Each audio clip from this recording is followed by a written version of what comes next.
c'est ouf. Marseille a été très bon, franchement, et ils ont craqué. Comme toutes les équipes, on va dire, contre Paris. Salut à tous, footeuses et footeux famille, c'est Thomas, fin du match entre le PSG et l'OM dans cette clôture de la 29e journée de la Ligue 1 conforme à Alpa. Igena, Paul, Tron et ce fois tout ce qui est derrière moi, des blancs kits. 3 buts à 1 but de Mbappé. Qui continue à marquer des buts, évidemment. Il est à 11 buts sur les 16 derniers buts de son équipe, c'est un truc de ouf. Un doublé de Di Maria, dont un coup franc magnifique, on va reparler, et un but de Valère Germain qui était une belle cote. Hein. Les Marseillais restent 4e, évidemment avec 47 points à 6 points toujours de Lyon et à 10 points de Lille. Les Parisiens ils sont toujours premiers avec 20 points d'avance sur le deuxième, truc de ouf, avec un match de moins en plus à rejouer contre Nantes. Le débrief en 5 points en 5 minutes avec évidemment le Paris Saint-Germain, trop fort. Pourtant, au début, le 3-5-2 de Tourelle était bien défensivement, mais Marseille a fait du pressing pendant 20 minutes, c'est assez intéressant, franchement. Ils n'arrivaient pas à relancer les Paredes, les Verratti, Alves.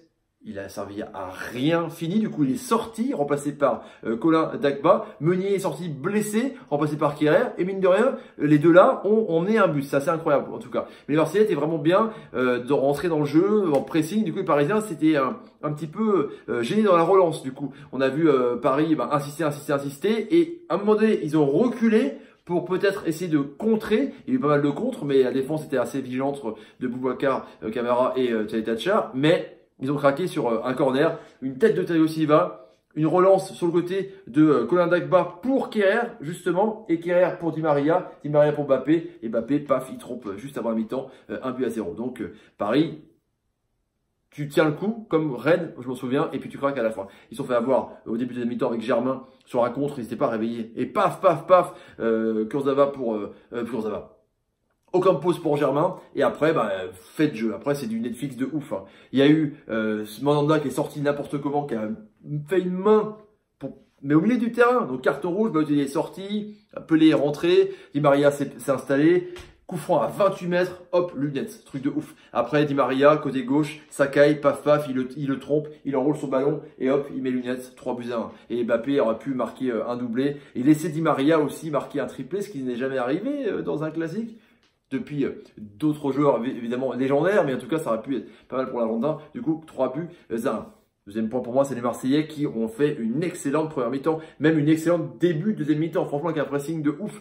Un milieu de terrain, Sanson, Lopez, je mettais pas vraiment beaucoup d'argent dessus parce que on pouvait croire Gustavo dans un match comme ça avec un peu plus de répondants pour tenir au choc par rapport à Paredes et Verratti, mais franchement ça coulait, c'est bien, c'était vraiment intéressant. Campos était un guerrier sur son aile évidemment. Thauvin a été bidon, c'est clair et net. Germain était vraiment bien en relais de Balotelli qui a pas touché beaucoup de ballons, il était un peu mieux en deuxième mi-temps. En tout cas les Marseillais qui ont tenu, vraiment la tragédie haute aux Marseillais, aux Parisiens, et qui ont craqué sur un contre, justement. C'est dingue, ils avaient la possession de balle pendant la première demi-heure à 51-49, mais voilà. Et après, ils sont revenus deuxième mi-temps, et là, Campos a fait un petit festival sur la côté gauche, il a passé en soutane sous la jambe de l'ami Kehrer, qui compterait pour Germain, en pivot, pim, un partout. Et là, tu t'es cru, c'est parti.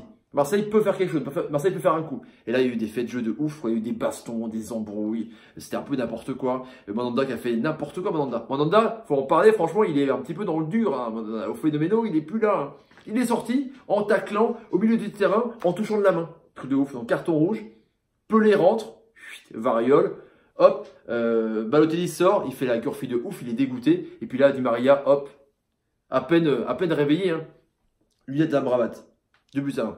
Puis le troisième but, Di Maria sur le côté gauche, voilà, la défense de Sakai était pourrie. Il venait juste de descendre. Sakai a mis du penalty, il a mis Sakai, il a mis japonais, Di Maria, c'était carrément vraiment des tacles. Les fautes se sont multipliées, même de Paris et de Marseille. En tout cas, Marseille, après, qui a carrément lâché le jeu, et voilà, il y a eu après un penalty complètement débile de la défense marseillaise. Donc, encore une fois, Sakai, bon.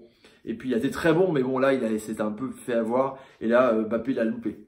Marseille, bien. Marseille a craqué. Et puis quand une équipe craque contre Paris, après ça déroule et puis tu restes derrière. Après, t'as plus envie de jouer. En tout cas, Marseille, faut pas s'arrêter là pour les Marseillais. Et encore le podium qui est possible. Il n'y a que 6 points. Il y a un Marseille-Lyon au mois de mai. Le troisième point pour moi, donc c'est Di Maria qui a été énorme. Di Maria dans les grands rendez-vous, il est bon franchement, l'Argentin. 28 balais.